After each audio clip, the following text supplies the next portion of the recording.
ঠিক বললাম না বেঠিক বললাম?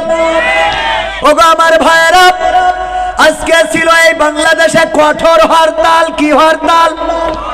কঠোর হরতাল। এটা কোনো রাজনীতির কথা বলার জন্য বলছি না, আর আমি মাহফিলে এসে রাজনীতির কথা বলিও না, প্রয়োজন নেই। কারণ আমি মহিলা মেম্বারিতেও দাঁড়াবো না, আমার ডিসিশন ফাইনাল। মহিলা মেম্বারিতেও দাঁড়াবো, আমার ডিসিশন ফাইনাল। হ্যাঁ, আমার সিদ্ধান্ত চূড়ান্ত। আমার ভোটে দাঁড়ানোর কোনো প্রয়োজন নাই, কারণ এই দেশে নেতার কোনো অভাব কি আছে? 16 বছর আমরা নেতা পাই নাই, 16 বছর পরে নেতার কোনো অভাব বাংলাদেশে নাই। ওগো আমার ভাইয়েরা, বসন্তের কোকিল পাওয়া যায়, সুদিন আসলে নেতার অভাব হয় না। আমরা দুঃসময়ে থাকতে চাই, আমরা আল্লাহর পথে থাকতে চাই, রাসূলের পথে কথা বলতে চাই। অনেকেই বলে হুজুর গো, এখন তো কথা বলে শান্তি পান, আগে 16টা বছর তো কথা বলতে পারেন নাই, কত জুলুম কত নির্যাতন। আমি বললাম ওই সময় কথা বলতে মজা লাগতো, ঠিক না ঠিক? ওই সময় কথা বলতে মজা লাগতো। আর এখন তো অবস্থা এমন, জামাতে ইসলাম চিন্তা করে 5 তারিখে বিজয় হয়ে গেছে, আমাদের মাহফিলে যাওয়ার দরকার নাই। আর বিএনপি চিন্তা করে মাহফিলে যাবো কে জন্য, তো আওয়ামী লীগের বিরুদ্ধে কথা বলবে না। আর আওয়ামী লীগ চিন্তা করে এখন গেলি তো আমাদের কুপাকুপি আছে, সুতরাং আমরা যাই কি করব, মাঝখানে মাহফিলে শ্রোতা কম না বেশি। আর আগে চিন্তা করতো বিএনপিরা মনে করতো হুজুর যেটা আসবে আওয়ামী লীগের বিরুদ্ধে কথা বলবে, আমাদের ভাল লাগবে। আর আওয়ামী লীগ চিন্তা করতো যাই অন্তত হুজুরের কন্ট্রোল করার জন্য হলেও পাশে বসে থেকে একটু বলবো যে মুরব্বি। হ্যাঁ, এইটার জামাত ইসলাম সহ অন্যান্য ওলামায়ে কেরাম চিন্তা করতো আমাদের ইমানি দায়িত্ব যাওয়া। আর 5 তারিখের পরে মনে করছে এখন এসব কিছু আমরা না করলেও হবে, অনেক কিছু হয়ে গেছে, এখনো কিছুই হয়। যদি কিছু হতো তাইলে ওই যে কোথায় যেন কুমেটে না কোন জায়গায় ভার্সিটিতে আজকে কুপাকুপি হয়েছে, আমার ছাত্রদেরকে রক্তাক্ত করা হয়েছে, যেই দলের ব্যানারে রক্তাক্ত করেছে, আমরা সেই দলকে বলতে চাই দয়া করে আপনাদের ব্যানারে এমন কাজ হবে জাতি এটা প্রত্যাশা করি।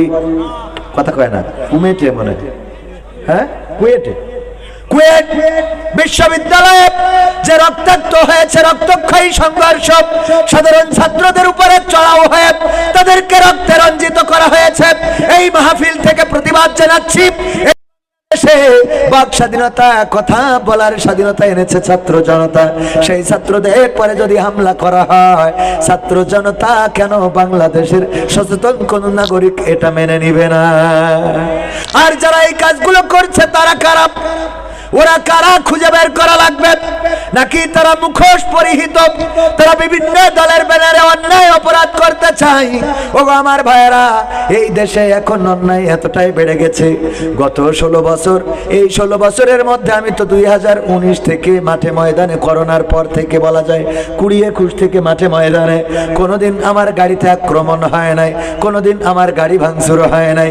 গতকালকে মাহফিল করে ফেরার পথে আমি যখন যমুনা পার হইলাম, হওয়ার পরে শুধুমাত্র আমার গাড়িটা নয়, আমার গাড়ি বজলুর রশিদ আঙ্কেলের গাড়ি, সেই সাথে আবার তার জামাতা আব্দুল বারী রশিদের গাড়ি, সেই সাথে আমাদের আরেকজন বক্তা জহিরুল ইসলাম জিহাদি, তাকে তো অ্যাটাক করে রক্তাক্ত করে তার কাছ থেকে ছিনিয়ে নিয়েছে, মাল সম্পদ মোবাইল টাকা পয়সা নিয়েছে। আমার গাড়িতে হঠাৎ করে কি যেন ব্লাস্ট হলো, মনে হলো আমার টায়ার বাস্ট হয়েছে কিনা, দাঁড়াতে যেয়ে আবার দাঁড়ালাম না, চিন্তা করলাম টায়ার বাস্ট হইলে তো গাড়ি অন্তত খারাপ ভাবে চলতো। সামনে গেলাম, আরো সামনে এগিয়ে গেলাম, আমার ক্যামেরাম্যানকে বললাম কি হলো, এমন ঝাঁকুনি দিয়ে কি বাস্ট হলো? গ্লাস খুলে দেখে আমার গাড়িতে ইট মেরেছে। ওগো আমার ভাইয়েরা, ছিনতাই বেড়ে গেছে, চুরি বেড়ে গেছে, ডাকাতি বেড়ে গেছে। গতকাল চৌগাছায় একজনের বাড়ি গোয়ালের তালা ভেঙে 5টা গরু চুরি করে নিয়ে গিয়েছে। এই কাজগুলো চলছে। আমার গাড়িটা নষ্ট, আমার গাড়িটা নষ্ট বলতে খারাপ হয় নাই, কিন্তু কিছু কাজ বাড়িয়ে দিয়েছে। ওদের চিন্তা হলো দূর থেকে ঢিল ছুঁড়ে মারে, গ্লাসে লাগে লাগে, মানুষের মাথায় লাগে, কপাল ফাটে, কপাল কাটে। অনেক সময় গাড়িতে এমন জায়গায় লাগে ইঞ্জিন বিকল হয়ে যেতে পারে। আর যদি বিকল হয়ে যায়, সামনে দাঁড়িয়ে যায়, ওই ডাকাতগুলো আসবে, ছিনতাই করবে। গত 16 বছর এমন কোন আক্রমণের শিকার আমি হই নাই, এখনো হইলাম। তার কারণটা কি? তার কারণ আমাদের বোঝা শেষ। এই দেশে এমন চক্রান্ত চলছে, মানুষেরা যেন বলে আগেই তো ভালো ছিলাম। কথা বোঝেননি? উদাহরণ দিলে বুঝবেন।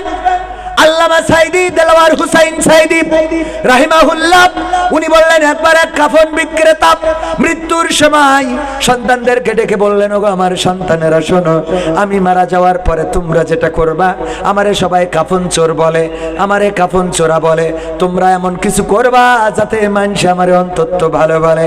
সন্তানরা চিন্তা করলো, আব্বা যেহেতু মারা গেছে, আমরা আর কাফন চুরি করব না, আমরা আর চিন্তায় চাঁদাবাজি করব না, আমরা এমন কিছু করব যাতে আব্বারে ভালো বলে। এই জন্য সব কিছু ছেড়ে ছুড়ে দিয়ে মসজিদে ঢুকে গেল। নামাজ পড়ে 5 ওয়াক্ত। মানুষে বলে নামাজ পড়লে কি হবে, তোমরা তো কাফন চোরের ছেলে। বুঝেননি? দেখলো যে নামাজ পড়েও তো আব্বারে ভালো বলে না, সবাই কাফন চুরি বলে। তাইলে কি করা যায়? প্রতিটা নামাজের ওয়াক্তে আবার তাবারকের ব্যবস্থা করলো। যারা নামাজে আসে তাদের জন্য জিলাপি, তাদের জন্য খিচুড়ি, তাদের জন্য ছোট বাচ্চাদের জন্য চকলেট, বিস্কিট, এইভাবে দেওয়া শুরু করলো। আপেল, আঙ্গুর, বেদানা, এইগুলো যখন দেয়, নিয়ে বাড়িতে যায়, কয়েক কারা আজকে মসজিদে তাবারক দিয়েছে, কয়েক কাফন চোরের ছেলেরা দিয়েছে। তাহলে কি আব্বারে ভালো কইলো? বেকায়দা অবস্থা, আব্বারে তো ভালো বলে না। তাইলে কি করা যায়? এই গ্রামে যত অসহায় আছে, দুস্থ আছে, যাদের কাপড় নাই, পোশাক নাই, ঘর নাই, বাড়ি নাই, এইগুলো আমরা করে দিই। ওরা মিলেমিশে ভাইয়েরা সবাই সিদ্ধান্ত নিয়ে, যার বাড়ি নাই বাড়ি করে দিলে, যার টাকা নাই টাকা দিলে, যার জামা নাই জামা দিলে, যার কম্বল নাই কম্বল দিলে। এইগুলো যখন দেয়, কয় তোমার তো দালান ঘর ছিল না, কে করে দিয়েছে? কয় ওই যে কাফন চোরের ছেলেরা করে দেস। তাও আব্বারে কি করে? খারাপ বলে। ভাইয়েরা মিটিং করলো, ওগো আমার ভাইয়েরা, এরপরেও তো আব্বারে ভালো বলে না, তাইলে কি করা যায়? বললাম আমরা তাইলে আবার কাফন চুরিতে ফিরে যাই, দেখি। ভালো কাজে তো আব্বারে ভালো বললো না কেউ। কাফন চুরিতে ফিরে গেল। মানুষে কয় ওর বাপও ছিল কাফন চোর, এরাও হইস কাফন চোর। তাও তো ভালো কয়। এইবার সিদ্ধান্ত নিল, ভাই আমরা শুধু কাফন চুরি করব না, আমরা যে গোরস্থান থেকে কাফনটা চুরি করব, ওই গোরস্থানের লাশটা উঠাবো, তারপরে পাশার মধ্যে একটা বাঁশ ঢুকাবো, আর ওই যে জিকরগাছা উপজেলার মোড়ে টানায় রাখবো, ওই যে মূর্তি আছে ওখানে টানায় রাখবো। সিদ্ধান্ত মোতাবেক কাজ। ভাইয়েরা মিলে কাফন চুরি করে, আর কাফন চুরি করার সাথে আবার লাশটা উঠায়, বাঁশ একটা ভরে, আর উপজেলার বটতলায় ওই যে মূর্তি আছে ভাস্কর্য, ওইটার সাথে বাইরে টানায় রেখে দেয়।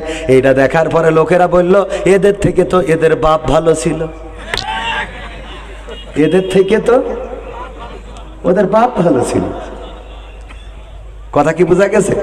এই জন্য কবির বিন সামাদের গাড়িতে হামলা, আব্দুল বারী রশিদের গাড়িতে হামলা, বজলুর রশিদ শ্রদ্ধাভাজন মুরব্বী আমাদের রাহবার, উনার গাড়িতেও হামলা।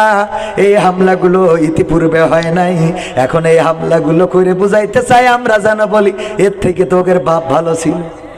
বুঝলেন? এর থেকে তো আগে ভালো ছিলাম। ওগো আমার ভাইয়েরা, এই আগে ভালো ছিলাম এই কথা বলানোর জন্য যে ষড়যন্ত্র হচ্ছে, এই ষড়যন্ত্র রুখে দেওয়ার দরকার আছে না নাই?